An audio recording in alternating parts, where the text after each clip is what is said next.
예, 어제 치러진 20세 이하 월드컵 결승전에서 우리 대한민국 선수단이 준우승을 차지하고 이강인 선수가 골든볼을 수상을 했습니다. 우리 젊은 선수들 정말 잘 싸웠고, 참 저도 직접 보지는 못했지만 뉴스를 보고서 우리 다음 세대들은 확실히 우리하고는 한 차원이 업그레이드 됐다, 그런 생각을 많이 했습니다. 역대 최고의 성적을 올렸는데 이 선수들이 앞으로도 더 기량을 성숙시켜서 정말로 그 월드컵에서 우승하는 날이 빨리 다가오기를 기대를 하겠습니다. 어제 문재인 대통령께서 북유럽 순방을 마치고 귀국을 하셨습니다. 대통령께서는 우리 사회 롤모델로 알려진 북유럽 3국을 순방을 하셨는데, 오슬로 구상과 스톡홀름 제안을 통해서 국민을 위한 평화 구축을 위한 대화와 신뢰의 중요성을 강조하셨습니다.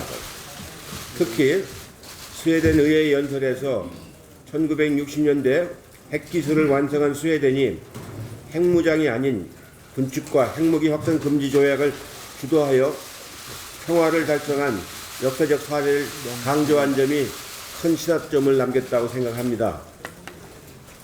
문재인 대통령께서는 시기, 장소, 형식을 묻지 않고 대화에 응할 준비가 되어 있다고 하면서 남북 대화를 강조하셨습니다. 트럼프 대통령 역시 김정은 위원장 친서를 아름답고 매우 따뜻한 친서라며 대화 의지를 밝히셨습니다. 북미 간의 지난 하노이 회담 이후 다시 회담을 재개하려는 그런 노력들이 비공식적으로는 지속적으로 이루어져 왔습니다. 아무쪼록 이런 비공식적인 대화가 공개적인 회담으로 발전해 가기를 기대를 하겠습니다. 이제 우리도 이제 할 만큼 했고 참을 만큼 참았습니다. 더 이상 국회를 방치할 수가 없습니다. 오늘이 마지막 날입니다. 오늘 오후에 원내대표께서는 의원총회를 소집을 해주시기 바랍니다. 예, 오늘로써 이 비정상화된 국회에는 매듭을 져야 될 것 같습니다. 실제로 지난 4월, 5월, 6월 반, 2개월 반 동안 이렇게 국회가 공전된 수는 없습니다.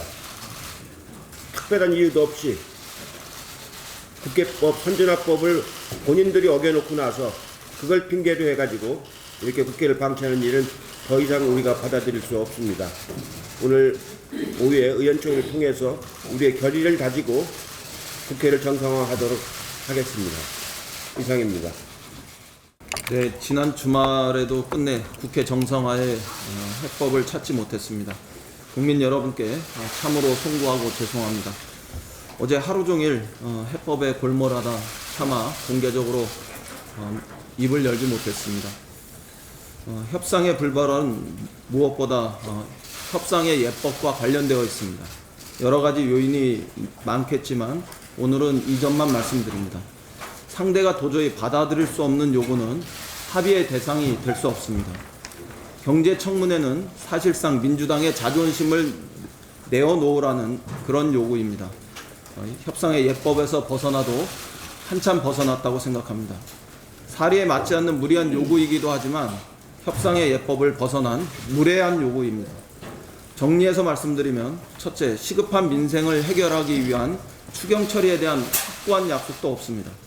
둘째, 터무니없는 경제 실정과 국가 부채 논쟁, 즉 정쟁을 반복하는 나쁜 청문회, 그 정신을 민주당은 수용할 수 없습니다. 분명히 말씀드리자면 민주당은 원칙을 지키되 최대한 유연하려고 했습니다. 핵심 조건이었던 사과 요구나 철회 요구에 대한 이견도 최대한 양보하려고 했고 어느 정도 해소되었다고 저는 생각합니다. 그러면 마땅히 국회 문을 열었어야 합니다. 국회를 열고 일단 국민의 여망에 부응했어야 옳습니다. 여기에 다시 경제청문회가 전제될 이유는 전혀 없습니다. 여기서 더 이상의 양보는 없다는 점을 분명히 합니다. 국민 여론도 경제청문회에 대해서 부적절하다고 판단하고 계시리라고 저는 생각합니다. 100번 역지사지에서 자유한국당이 우리 정부와 당을 향해서 경제 실정과 국가 부채에 대한 프레임을 걸고 싶은 충동을 이해할 수는 있습니다. 그러나 이것이 국회 정상화의 전제 조건일 수는 없습니다. 국회가 파행을 거듭한 이유는 경제 실정과 국가 부채 논쟁에서 비롯된 것이 아니었습니다. 국회 파행의 이유는 다른 데 있지 않았습니다. 오직 선진화법을 무력화하고 국회를 무법천지로 만든 것에 대한 책임 논란이었습니다. 우리는 솔직히 자유한국당의 책임이라고 생각합니다. 자유한국당이 스스로 만든 법을 스스로 걷어찼지 않습니까? 여전히 국민은 국회 파행의 책임이 민주당에게는 29%, 자유한국당에는 48%가 있다고 자유한국당의 책임을 훨씬 더 크게 생각하십니다. 그럼에도 불구하고 우리가 어느 정도 물러서서 자유한국당에게 국회 복귀의 명분을 제공하려 했었습니다. 적어도 저는 일찍부터 그렇게 협상에 임했습니다. 이유는 단순하고 명료합니다. 거듭 말씀드리지만 우리가 협상에 나섰던 이유는 시급한 민생과 경기 침체에 선제적으로 대응하려는 추경 처리를 위해서였습니다. 자유한국당의 주의 주장이 다 옳아서가 절대 아니었습니다. 특히 좌파 경제 폭정이니 경제 실정이니 국가 부채니 등등에 대해서는 더더욱 아니었습니다. 특히 황교안 대표의 좌파 경제 폭정이라는 그 못된 용어에 대해서는 단 1%의 타협도 없다는 점을 분명히 말씀드립니다. 그런데 국회 정상화의 전제 조건으로 경제청문회를 다시 들고 나왔습니다. 다시 새로운 이슈를 들고 나왔습니다. 경제 실정, 국가 부채 논쟁을 하고 싶으면 국회를 정상화해서 해당 상임위에서 대정부 질문에서 그리고 예결위에서 자유한국당이 하고 싶은 질의를 하면 됩니다. 그러라고 운영위도 있고 대정부 질문도 있고 예결위도 있는 것입니다. 그러라고 국회의원이 해당 위원회에서 배치되어 활동하고 대정부 질의자로도 나서서 질의하는 것입니다. 해당 위원회로 사람들이 부족하면 사보임을 해서라도 보강하면 될 일입니다. 365일 국회 문을 열고 민생과 경기 침체에 대한 대응 전략을 몰두해도 모자랄 판에 정쟁의 판을 구조적으로 보장하라는 자유한국당의 요구를 우리는 수용할 수 없습니다. 오늘 하루의 기적을 기다리겠습니다. 자유한국당이 국회 문을 열 건지 말 건지 스스로 대답하시기 바랍니다. 이미 우리 국민들은 국회를 열겠다는 정당만으로라도 국회를 열라는 의지가 찬성 53.4%, 반대 38.5%로 확인된 바 있습니다. 잘게 대답하지 마시고 통 크게 결단하고 조건 없이 국회에 복귀하실 것을 촉구합니다. 우리 국민들의 요구는 폭발 직전입니다. 이상입니다. 이아 월드컵에서 우리나라 팀이 준우승했습니다. 피파가 주관하는 대회에서 최고의 성적을 거둔 것입니다. 감독과 선수들에게 축하의 말씀 올리면서 고생하셨다라는 말씀 드리겠습니다. 지난주 내내 국민은 언제 국회가 정상화되는지 국회를 지켜보고 계셨습니다. 그러나 안타깝게도 협상이 열릴 때마다 새로운 조건과 이유를 들어서 자유한국당은 국회 정상화에 합의하지 않았습니다. 그 와중에 황교안 대표는 희망, 공감, 국민 속으로라는 이름도 외부 행보를 또다시 시작했습니다. 국민은 정치권이 국회로 돌아와 국민의 삶을 돌보기를 원하십니다. 그런데 제1야당의 당대표가 국회 정상화는 안중에 없고 또다시 개인 대권 행보와 같은 민생 투어를 한다고 하니 과연 이 민생 투어에 국민을 위한 진정성이 있는지 의문이 듭니다. 민생은 말이 아니라 민생을 뒷받침할 수 있는 법률과 예산으로 챙기는 것입니다. 법률과 예산이 뒷받침되지 않은 말로만 하는 민생 챙기기의 허망함은 아이러니하게도 황교안 대표 본인이 잘 보여주고 있습니다. 황교안 대표는 민생투쟁 대장정 기간에 지방 중소기업을 살리는 방안에 대해 지방 중소기업도 사내 카페를 멋지게 만들어 회사 가는 게 즐겁도록 만들면 지방으로 가게 할 수 있지 않겠느냐고 해서 현실과 동떨어졌다라는 비난을 받았고, 얼마 전에는 소프트웨어 개발업체를 방문한 자리에서 아이스크림을 몰래 사서 들어와 나눠주면 불과 1만 원이 안 되는 것으로 굉장히 행복할 것이라며 자신이 전에 기관장 할 때 아이스크림 하나 사면 전체 분위기 확 바뀌었다. 겨울에는 붕어빵이다. 라고 말하기도 했다고 합니다. 라고 말해서 역시 비난을 산 바가 있습니다. 황교안 대표는 더 이상 말로만 민생을 챙기지 말고 법률과 예산으로 민생을 챙기기 바랍니다. 그리고 그것을 위해 국회로 들어야 하는 것을 다시 한번 강조합니다. 오늘은 고 김관웅 잠수사가 세상을 떠난 지 3년이 되는 날입니다. 지난 주말에는 세월호 가족분들이 주최한 헝가리 실종자들을 위한 촛불 행사에 다녀왔고, 오늘 오후 저는 고 김관웅 잠수사의 가족분들과 함께 벽제 추모공원에 다녀올 예정입니다. 헝가리 여객선 비극을 보면서 세월호 참사 당시 민간 잠수사분들이 거친 해역에서 무려 242구의 시신을 수습한 그 노고를 다시 한번 생각해 봅니다. 박근혜 정부에서 세월호 참사의 피해자와 그 피해 규모를 최소화하는 과정에서 민간 잠수사분들의 신체적이며 정신적 피해에 대한 지원이 충분하지 않았고 상당히 누락되었습니다. 그분들이 받은 실질적인 피해에 대해 지원하자는 법이 바로 김관웅법인데, 해당 상임위인 농해수위를 여야 합의로 통과했음에도 불구하고 법사위에서 특별한 이유 없이 계류되어 벌써 1년이 지나가고 있습니다. 하루속히 국회를 정상화하여 김관웅법을 통과시킬 것을 호소드립니다. 특히 지난 세월호 참사 5주기 때 황교안 대표가 민간인 잠수사분도 잠들어 계신 인천 가족공원에서 열린 세월호 참사 일반인 희생자 5주기 추모제에 참석해서 한국당 차원에서 유가족 여러분 그리고 생존하신 분들의 삶을 꼼꼼히 챙겨 필요한 부분을 성의껏 돕겠다라고 했고, 무엇보다도 그 희생이 헛되지 않도록 대한민국을 보다 안전한 나라로 만드는 길에 자신과 한국당이 할 수 있는 모든 노력을 다하겠다고 했는데, 그때 했던 그 말에 조금이라도 진심이 담겨 있다면 김관웅법 통과에 협력해 주시길 바랍니다. 이상입니다. 이 여사 마지막 가시는 길에 많은 국민들께서 함께 해주셨습니다. 사흘 동안 1만여 명의 국민께서 조문을 해주셨고, 국립현충원 추모식에는 2천여 명의 시민이 참석해서 고인의 마지막 가시는 길에 배웅해 주셨습니다. 그러나 문재인 대통령께서는 북유럽 순방을 마치신 직후 경기도를 방문하셔서 고인의 영정에 애도를 표하시고 유족도로 유래해 주셨습니다. 감사할 일입니다. 또 여야가 모두 이념과 정파를 넘어서 애도를 표시해 주신 데 대해서 진심으로 감사드립니다. 북한에서도 조의문과 조화를 보내 애도와 위로의 뜻을 표해 준 것에 대해서도 감사드립니다.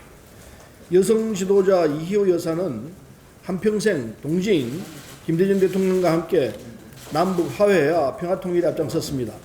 마지막 가시는 길에서까지 민족의 평화통일을 위해 기도하겠다는 유지를 남기셨습니다.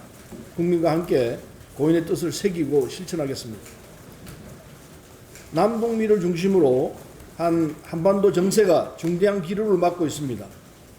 하노이 북미 정상회담 결렬 후 북미 남북 관계가 교착 상태인데, 최근 김정은 위원장이 트럼프 대통령에게 친서를 전달하는 등 변화의 조짐이 있습니다. 문재인 대통령은 오슬로 회견과 스웨덴 의회 연설에서 김정은 위원장과 언제든 만날 준비가 되어 있다고 평화를 지키기 위한 대화와 신뢰를 강조했습니다. 문재인 대통령의 남북 정상회담 추진 의지에 북한이 적극적으로 화답해 주길 바랍니다. 이달 말 트럼프 대통령의 방한 전에 한반도 평화 프로세스 진전을 위해서 원포인트 남북 정상회담이 이루어진다면 교착 상태인 북미 비핵화 협상의 물꼬를 터서 중대한 진전을 이루는 기회가 될 것입니다. 남북이 대화와 신뢰로 한반도 평화와 번영의 시대를 함께 만들어 나가기를 바랍니다. 이상입니다.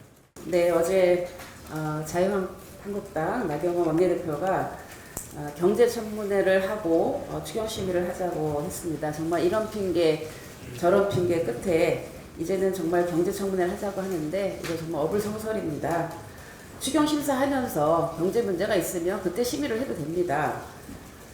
근데 이번에 자유한국당이 민생 추경을 총선용 추경이다 그렇게 얘기를 하고 있습니다. 그래서 본인들이 태업을 정당화하고 있는데요.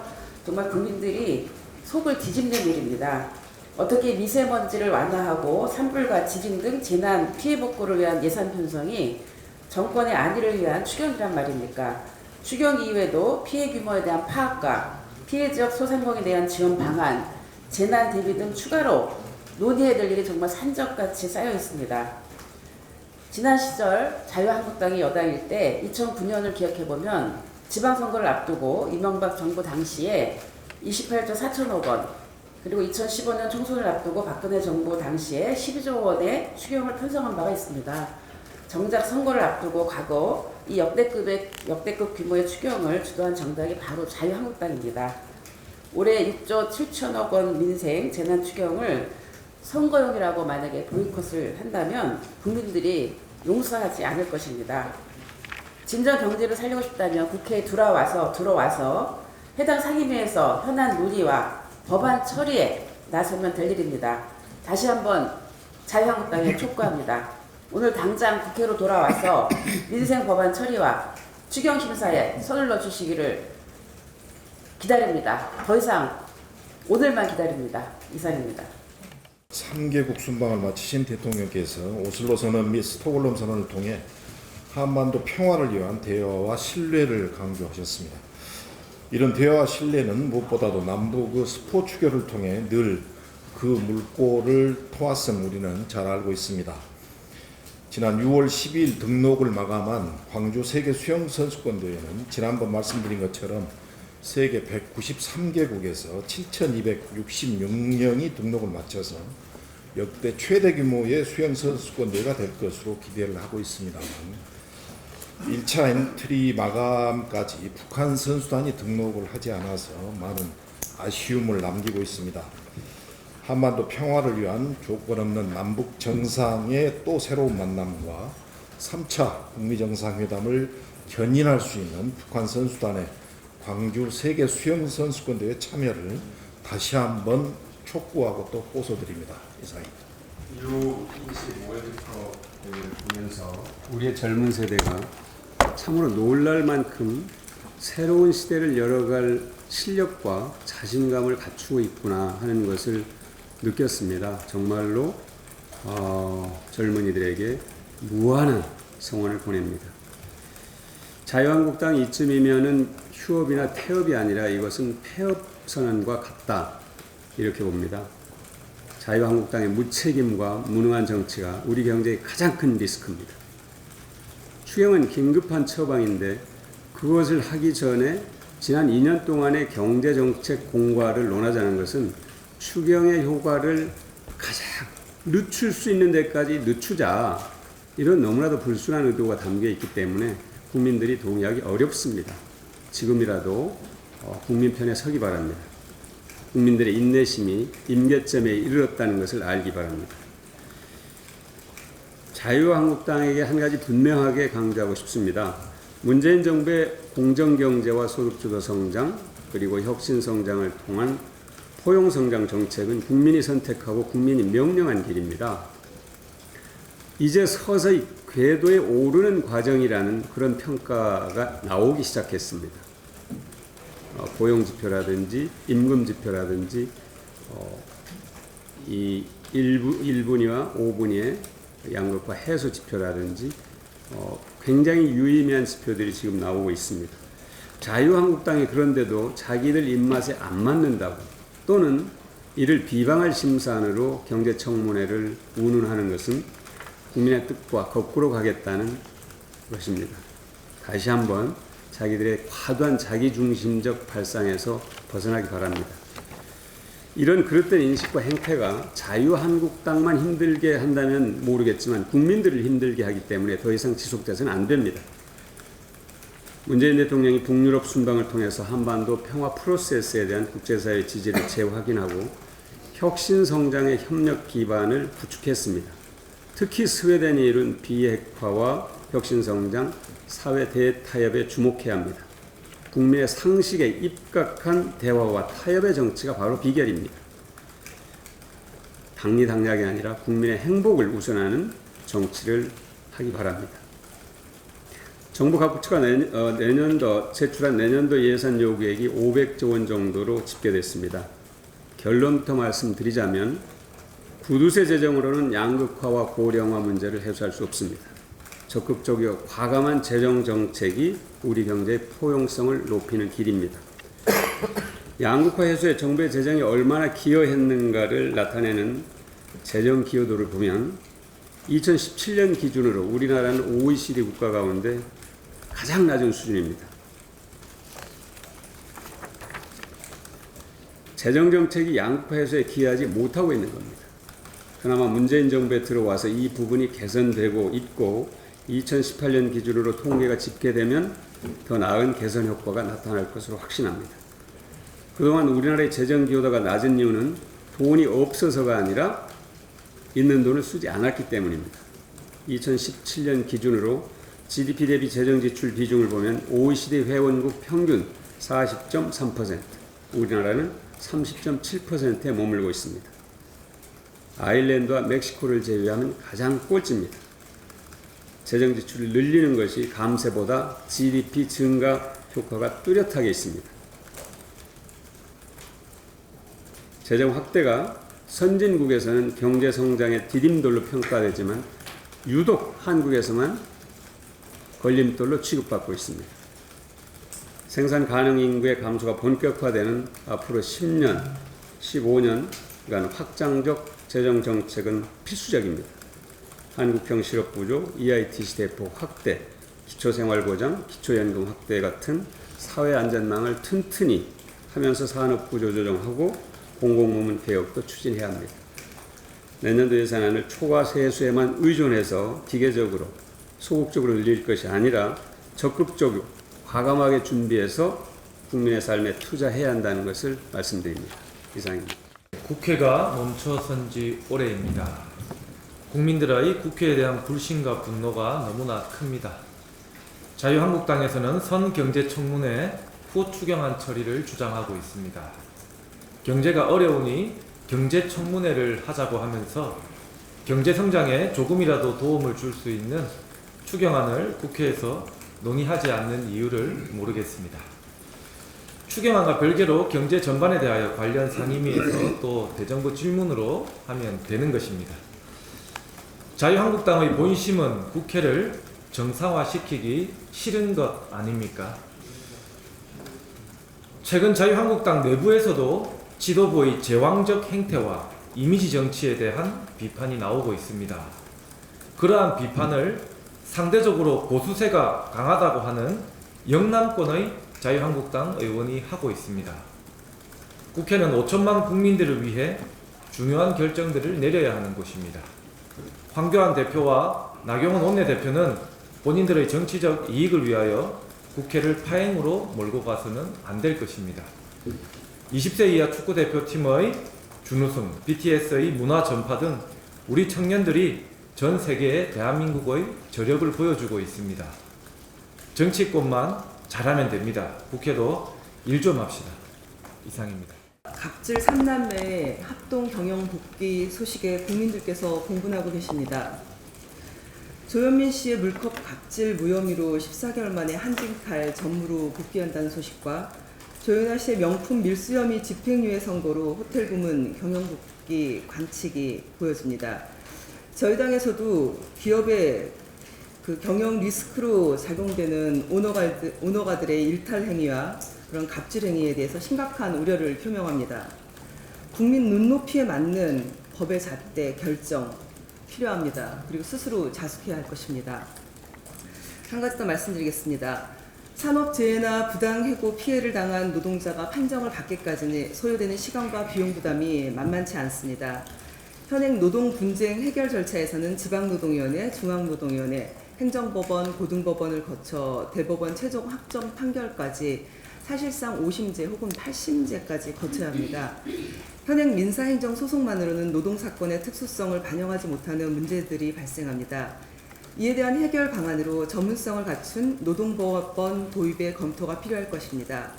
특히 노사대표가 의결권을 갖는 참심제 형태로 노동법원을 운영하면 법관의 전문성을 보완할 수 있고 판결의 정당성도 높일 수 있다는 분석이 있습니다. 노무현 정부부터 검토되어 온 노동법원은 20대 국회에서도 신설 법안이 발의되었지만 아직 시행되지 못한 실정입니다. 노동자에게 법원은 기울어진 운동장이라는 비판이 있습니다. 대법원은 미래에 올지 모를 위기를 이유로 기업의 경영이기 주장과 정리해고 등을 인정하기 때문입니다. 국민의 눈으로 노동사건을 바라보는 노동법원은 독일, 프랑스, 영국 등 유럽의 다수 국가가 독립적인 전문 법원으로 두고 있습니다. 전문적 노동법적 보호 시스템을 설정한 이유는 노동 분쟁 사건을 잘 아는 사람이 노동 사건을 다루고 참여하자는 것으로 우리는 노동 분쟁의 특수성을 반영한 제도적 장치가 있지만 권리 구제에 미흡하다는 요구에 따라서 노동법원 도입 요구가 나오고 있어 신중히 살펴봐야 될 문제라고 생각합니다. 이상입니다.